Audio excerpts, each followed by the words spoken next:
Bonjour, chers amis, chères toutes, chers tous. Bienvenue sur ma chaîne Culture Média Algérie. Aujourd'hui, je voudrais,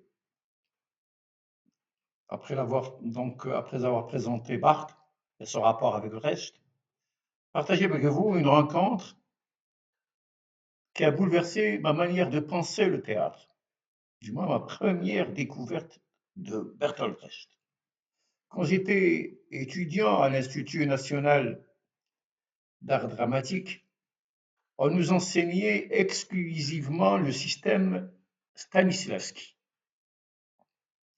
Mais la rencontre avec Brecht fut pour moi une véritable secousse intellectuelle et affective. Brecht n'était pas seulement un dramaturge allemand, il est devenu une voix qui m'a parlé directement, une relation presque personnelle. Sa manière de remettre en question le théâtre dominant, ou conventionnel si vous voulez,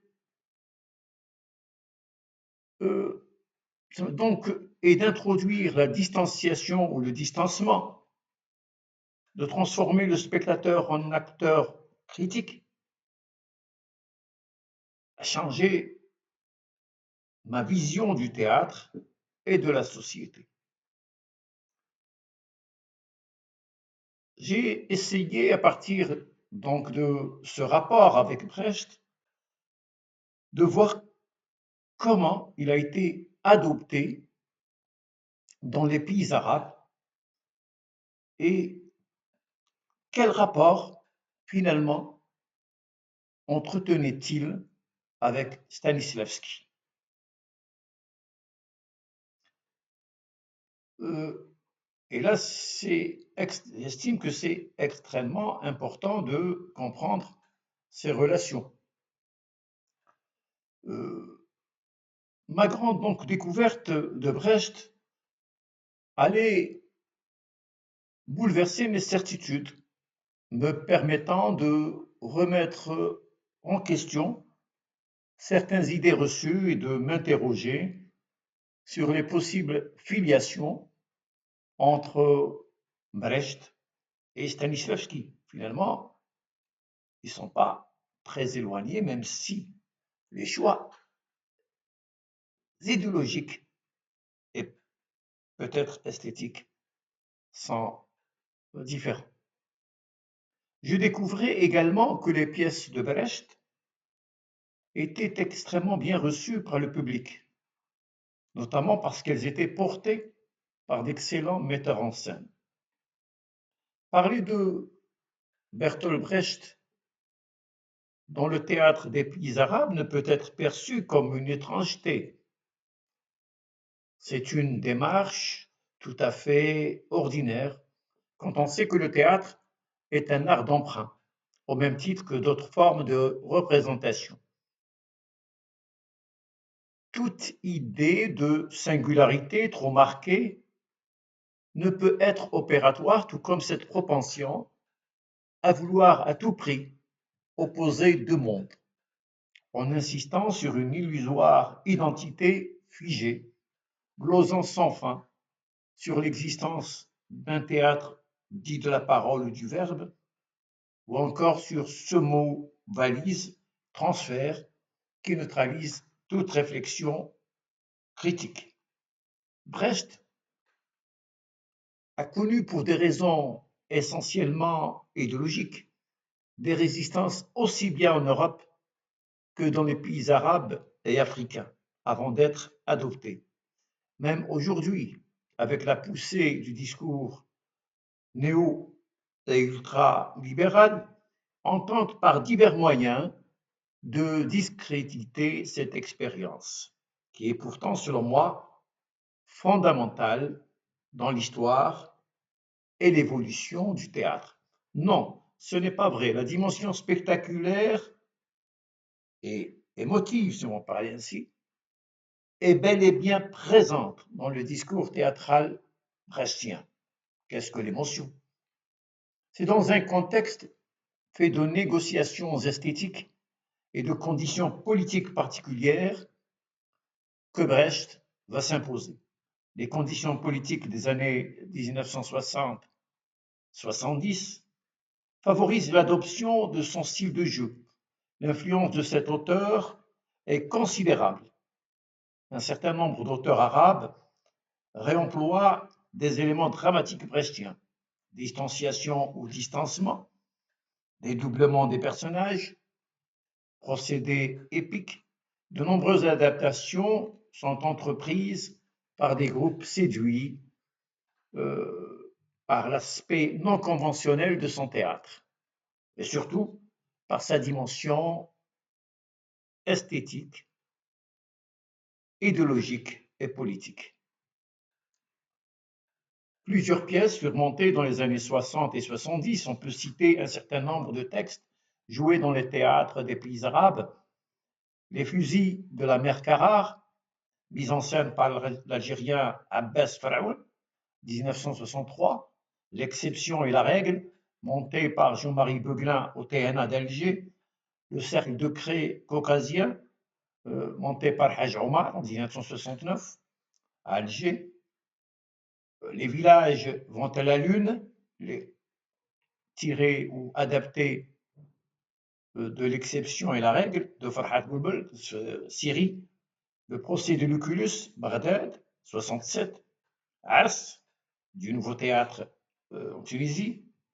Des auteurs comme Kaki, Aloula, Ounnous, Faraj, Idriss, Taïb Siddiqui, avec ses pièces Le Ghofran, Sidi Abdelrahman El-Majdoub, Maqamat Badi' Al-Zaman Al-Hamadani, Moulay Idriss, Sultan Toulba, Lahlou, Qassem et bien d'autres ont monté des pièces ou retravaillé des pièces de Bertolt Brecht. Je vais essayer de comprendre pourquoi le recours à Brecht a été choisi et quels éléments ont été repris. Brecht réussit-il à donner à lire les tensions et les conflits caractérisant les sociétés arabes? C'est dans un moment marqué par des choix politiques particuliers, une contestation des espaces institutionnels dominants, que des hommes de théâtre découvrent la méthode de travail brechtienne, l'effet de distancement et sa manière singulière de traiter les sujets. Ils sont profondément séduits par cette nouvelle expérience qui remet en scène un certain nombre d'idées apparemment simples, mais que Brecht parvient à transformer en une méthode cohérente et novatrice. Brecht fascine surtout par son désir de remettre en question le théâtre conventionnel, sans qu'il y ait, bien entendu, et là j'insiste, rupture mais coupure, ce qui n'est pas la même chose, et de favoriser l'émergence de nouveaux espaces de production, de diffusion et de réception. C'est aussi le temps des remises en question par de jeunes auteurs de l'establishment théâtral, en Tunisie, en Algérie, en Syrie, au Maroc, en Égypte, en Irak et dans d'autres pays arabes. Il faut également noter qu'au même moment en Europe et aux États-Unis apparaissent des mouvements contestant la pratique théâtrale et artistique dominante. On va voir donc l'émergence de troupes comme le Bread and Puppet, comme le Living, comme l'Open Théâtre.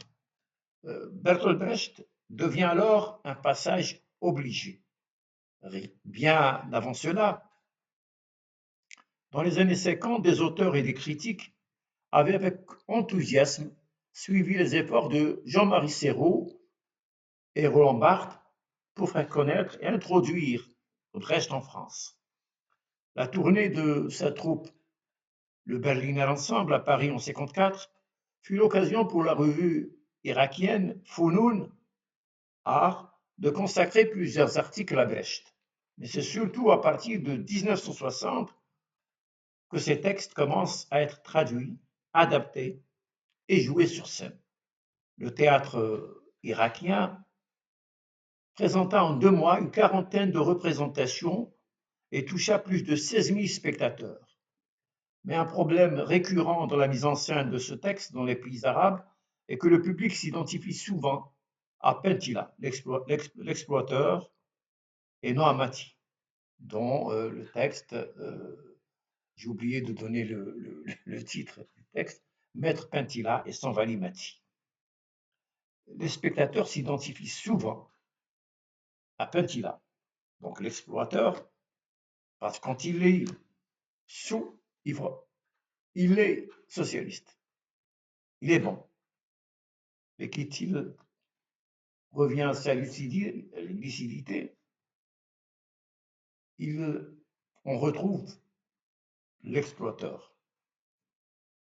À Bagdad, lors d'une représentation donc de cette pièce, Maître Pentila et son Valimati, l'exploiteur, le public s'est identifié aussi à Pentila. Donc à Bagdad, donc lors de cette représentation, les comédiens durent interrompre le jeu pour tenter de corriger le regard porté par les spectateurs sur les deux personnages. Cette question, à tel point que le metteur en scène est entré sur scène pour dire au public, pour donc s'adresser au public et leur dire non, Pentila est un exploiteur pour expliquer finalement la pièce. Le travail aurait dû être fait par la mise en scène. Cette question de la réception des pièces de Brecht, notamment par le Berliner Ensemble, demeure centrale. Dans l'ensemble des textes, on observe un usage parfois excessif du conteur, considéré comme un moyen efficace pour instaurer une certaine distance. C'est de l'excès et de l'exagération. Les auteurs donc des pays arabes font régulièrement appel aux contes et aux personnages populaires tout en conservant l'architecture structurale du texte. C'est le cas de l'Algérien Ould Abdelrahman Kaki, qui intègre des éléments issus de la tragédie grecque, du théâtre brechtien et du conte dans El Ghurab ou Salihin, Le Porteur et Les Trois Marabouts. Rasselet N'Ouader, pluie d'automne, du nouveau théâtre tunisien, puise dans la vie quotidienne tout en respectant la logique narrative brechtienne, articulant le récit autour du maître et de son valet. Saadallah Ounous, qui est syrien, dans le Melk, ou El Melk, le roi c'est le roi, soirée de gala avec Abu Khalil El-Qabbani et Muhammad Ras Mamlouk Jaber, aventure de la tête du Mamlouk Jaber, réintroduit le conteur Hakawati, favorisant l'effet de distancement ou de distanciation et les procédés brechtiens. L'auteur syrien parvient à créer une osmose entre la structure du conte et la forme brechtienne.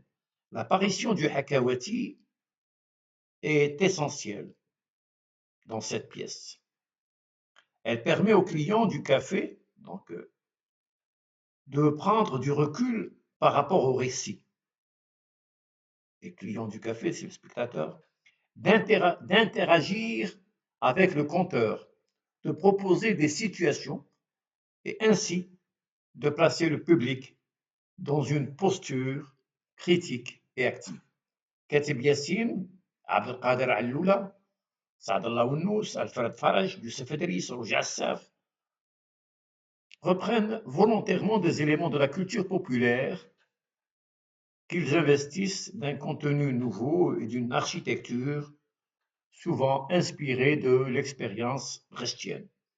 Ils donnent naissance à une autre théâtralité, une forme de théâtre hybride, associant deux structures narratives et faisant cohabiter les traces mémorielles de deux univers en apparence dissemblables.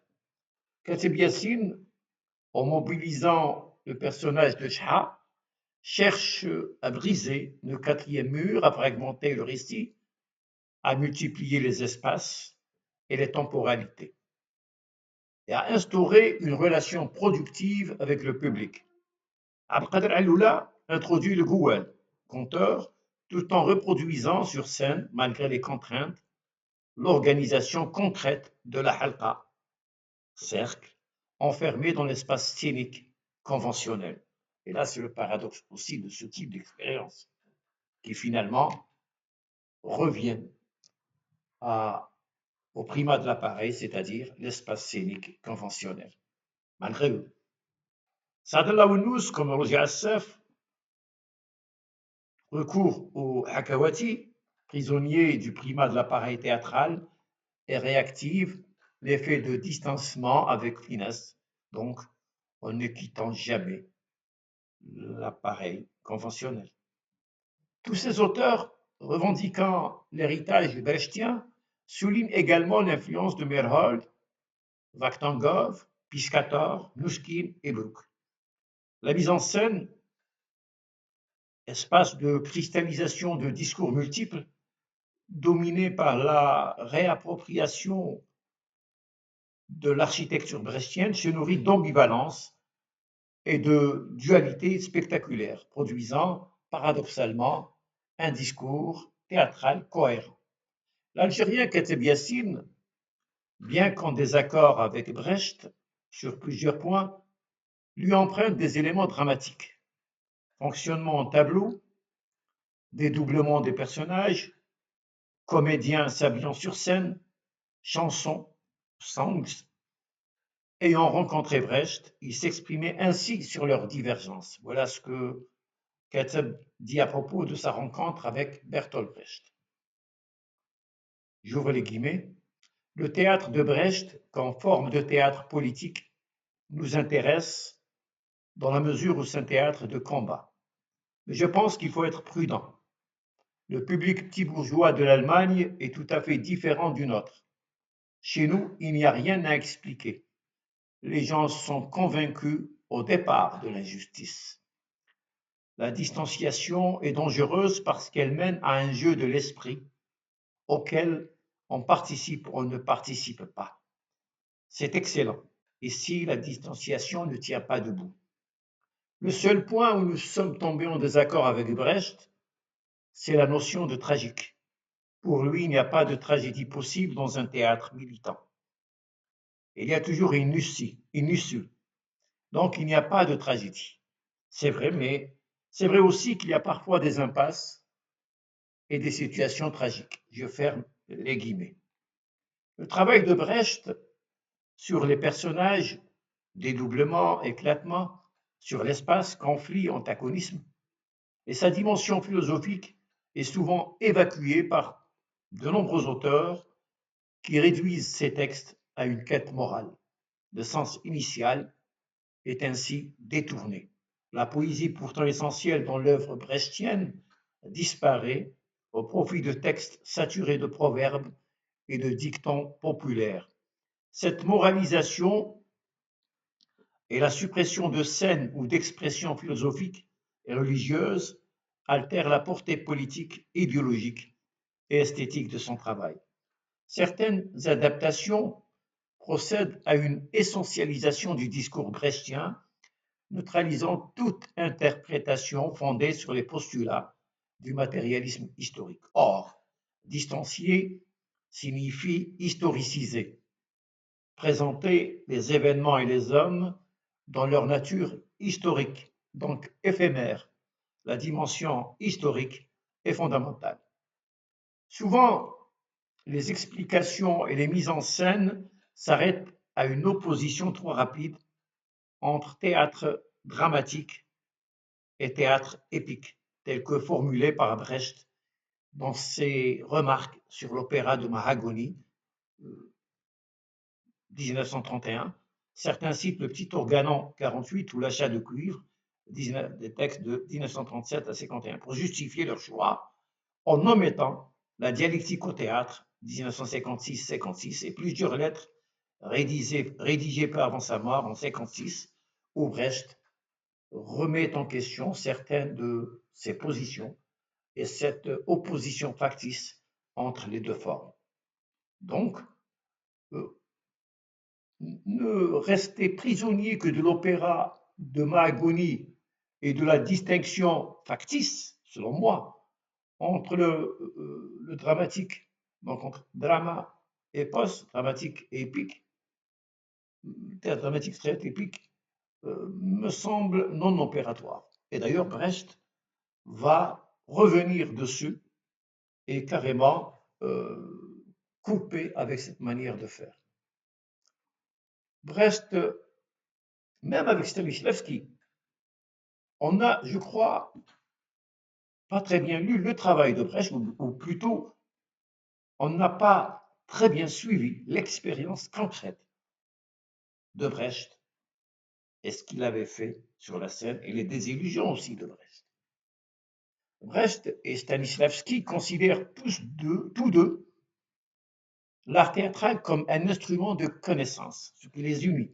C'est aussi la méthode des actions physiques prises en charge par chacun. Pour eux, ce qui importe, c'est l'expérience pratique, nourrie des enseignements du quotidien. La mémorisation du texte vient en dernier. Ainsi, Stanislavski, malgré ses attaches naturalistes, accorde une importance cruciale au super-objectif et aux super-tâches, fruit d'une quête de compréhension de la logique des situations à travers les actions psychophysiques et verbales. C'est ce que confirment d'ailleurs les notes de Vakhtangov et de Meyerhold à propos de Stanislavski. Ces dernières décennies, des auteurs comme Ounnous, Assaf, Edris, Saddiqi, Alloula, Barchid ou les signataires du Manifeste des 11 de Tunis ont rédigé des textes qui reprennent des idées clés du travail théorique de Brecht. Ils ont repris donc les idées clés du travail théorique de Brecht qu'on trouve dans de nombreux manifestes de théâtre arabe. La plupart de ces auteurs sont décédés. Notre ami Assad est toujours vivant, comme certains amis donc de Tunis, notamment notre ami Jbeli, que je salue ici. Mais depuis les années 80, avec la crise profonde des théâtres arabes et l'adoption d'une libéralisation économique sauvage, favorisant les troupes commerciales et condamnant toute recherche faute de moyens, Brecht, comme Shaw, Ibsen ou Shakespeare, semble s'éloigner des scènes arabes, laissant place au mélodrame et au vaudeville. Brecht semble déserter les scènes arabes pour des raisons politiques et idéologiques. Merci d'avoir suivi cette réflexion autour de Brecht et de son influence. Si cette vidéo vous a intéressé, n'hésitez pas à partager et vous abonner à Culture Média Algérie pour d'autres analyses sur la littérature, le théâtre et la mémoire culturelle. À très bientôt, chers amis, pour une nouvelle rencontre critique et à bientôt. Peut-être nous allons parler d'autres choses, nous continuerons toujours dans le sillage un petit peu de cette pensée critique. Et aussi, j'aimerais bien qu'il y ait débat, qu'il y ait discussion. C'est extrêmement important. Sans commentaire, sans discussion, sans débat, j'estime que on reste impuissant. Merci.